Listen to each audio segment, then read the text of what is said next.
In 2017, Sean Parker sat on a stage at a live event and said something that should have been front page news everywhere. Parker was the founding president of Facebook, one of the original architects of the thing 2.5 billion people open before they even get out of bed.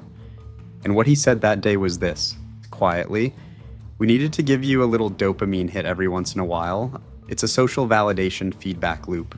It's exactly the kind of thing that a hacker like Zuckerberg would come up with because it's exploiting a vulnerability in human psychology. The inventors understood this consciously, and we did it anyway. We did it anyway." He said that, on camera, smiling. And then, and this is the part that I keep coming back to, he said he doesn't know if he'll allow it for his own children.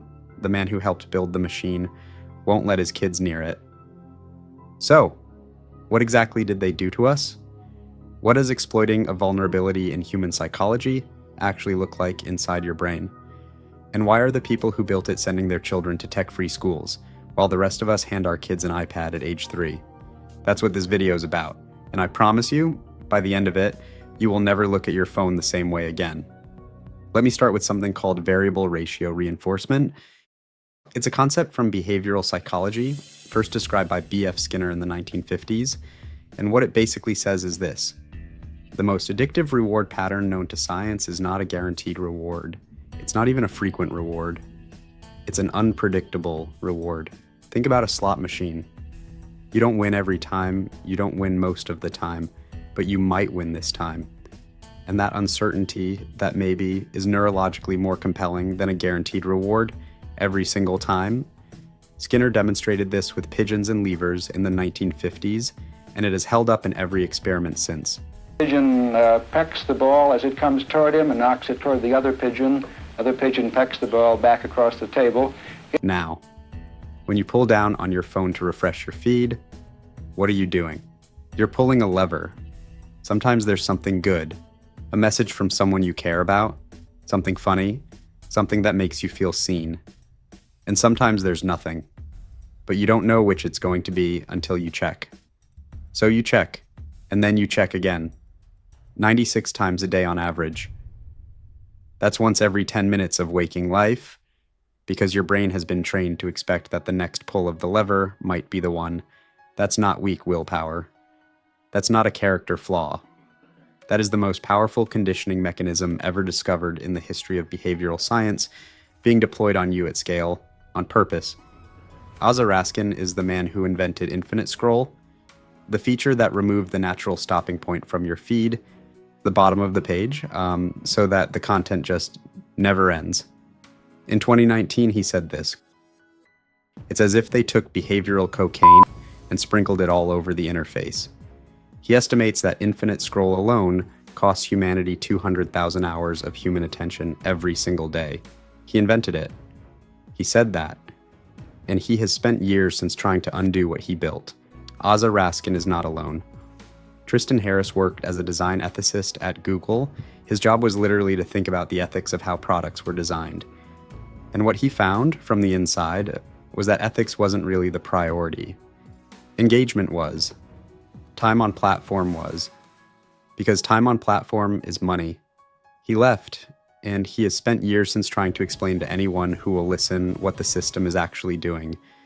He describes it like this: your phone is a slot machine in your pocket, but it's a slot machine that also knows your vulnerabilities. It knows when you're lonely, when you're bored, when you're feeling insecure, and it uses that knowledge in real time to keep you there longer. Then there's Chamath Palihapitiya, former vice president of user growth at Facebook. In 2017, he stood in front of an audience at Stanford and said, "I think we have created tools that are ripping apart the social fabric of how society works." And then someone asked him if he felt guilty. He said yes. These are not outside critics. These are not journalists or researchers with an agenda. These are the architects, the people in the rooms where the decisions were made. And they are telling us, consistently, repeatedly, in their own words, that what was built was not an accident. But here's where I need to stop for a second. Because everything I've told you so far is about psychology and behavior and design, and that's disturbing enough. But what's happening inside your brain, the actual neurological changes, is something else entirely. And that's the part that I genuinely could not sleep after reading about. Stay with me, because this next part matters more than anything else in this video. Let's talk about dopamine. Most people think dopamine is the pleasure chemical, the reward. It's not. Dopamine is the anticipation chemical. It fires in the moment before the reward, in the wanting, not the getting. This is why you can spend 2 hours scrolling and feel nothing, actually worse than nothing, because you are chasing the anticipation, the possibility, and getting small, diminishing hits of it over and over. Your brain is flooded with dopamine in the search for something meaningful, and when you finally put the phone down, the contrast is brutal. And here's the problem that researchers are starting to document. When you flood your dopamine system with constant low-level stimulation, notifications, likes, scrolling, autoplay, you recalibrate your brain's baseline. The things that used to feel rewarding, a conversation, a book, a walk, a meal, they start to feel flat, boring. Not because those things changed, because your brain's reward threshold has been raised by constant artificial stimulation. That's not a metaphor, that's neuroscience. Now, let's talk about attention. Gloria Mark at the University of California has spent years studying how knowledge workers actually spend their time. And what she found is that the average person switches tasks every 3 minutes. 3 minutes. And here is the number that changed how I think about my own days. After an interruption, a notification, a tab switch, a quick check of your phone, it takes an average of 23 minutes to fully return to the depth of focus you had before. 23 minutes to recover from one interruption. And most of us are being interrupted every 3, which means for most people, deep focus barely exists anymore. Not because they're lazy, not because they don't care, but because the environment around them has been engineered, specifically deliberately engineered, to prevent it. And this matters enormously because deep focus is not just how you get work done. It is how your brain consolidates memory, how you learn, how you process emotion, how you develop the capacity for complex thinking. Without sustained attention, you are running on the surface of your own mind all the time. And now think about what we're giving children.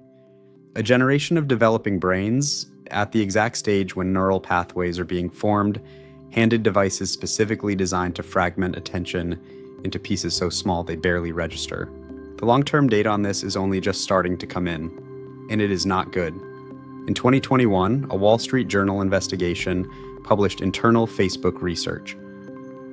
The research, conducted by Facebook's own teams, found that Instagram was making body image issues worse for 1 in 3 teenage girls, that it made anxiety and depression worse, that teenagers themselves said they felt powerless to stop using it even when they knew it was hurting them.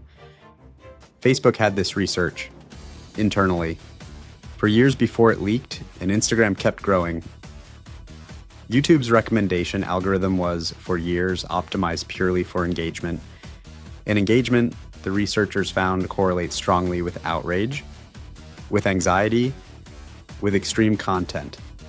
Because extreme content keeps you watching, and watching is money. A 2019 internal Google document, reported by the New York Times, described how the algorithm would consistently push users toward more radical, more inflammatory content. Not because anyone intended radicalization, but because the algorithm found, through billions of data points, that anger keeps people on the platform longer than joy does.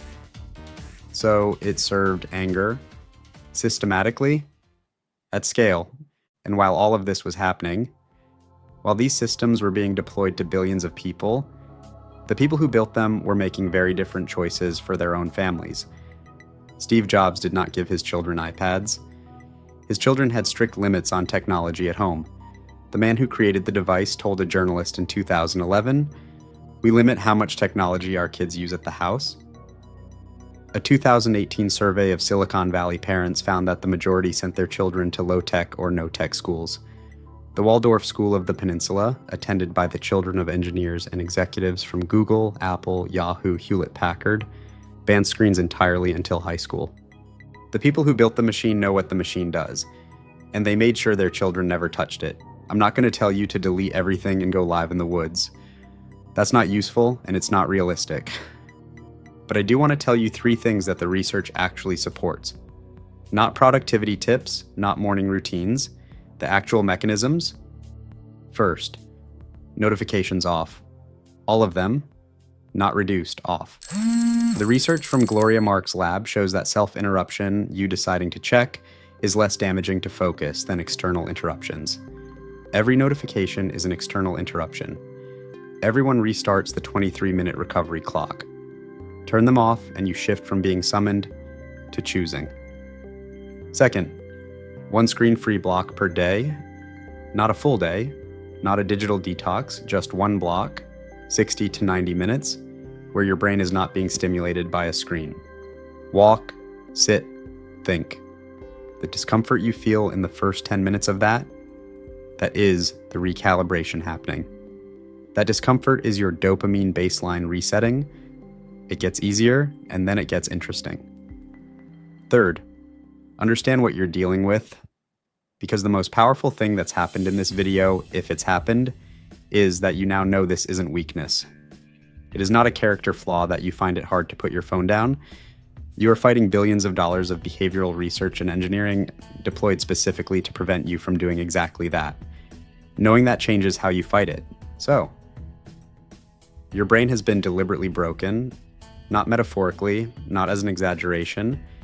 The people who built the systems you use every day understood consciously, in their own words, that they were exploiting vulnerabilities in human psychology. They did it anyway. They profited from it. And they protected their own children from it while they did. That's the proof. But here's the thing I want to leave you with. The brain is not glass. It is not permanently broken by what has been done to it. The same neuroplasticity that allowed these systems to reshape your attention, to shorten it, to fragment it, to train it toward the surface of everything, that same plasticity means it can be reshaped again. By you. Deliberately. The machine was built to make you passive, a consumer, a scroll, a data point. The most radical thing you can do in response, the thing that the people who built this system genuinely did not design for, is to be deliberate. Quietly, not perfect, not offline, just awake to what is happening. Because they spent billions making sure you wouldn't be. If someone you know is handing their kid a phone right now, thinking it's harmless, send them this. That might be the most useful thing this video does. See you in the next one.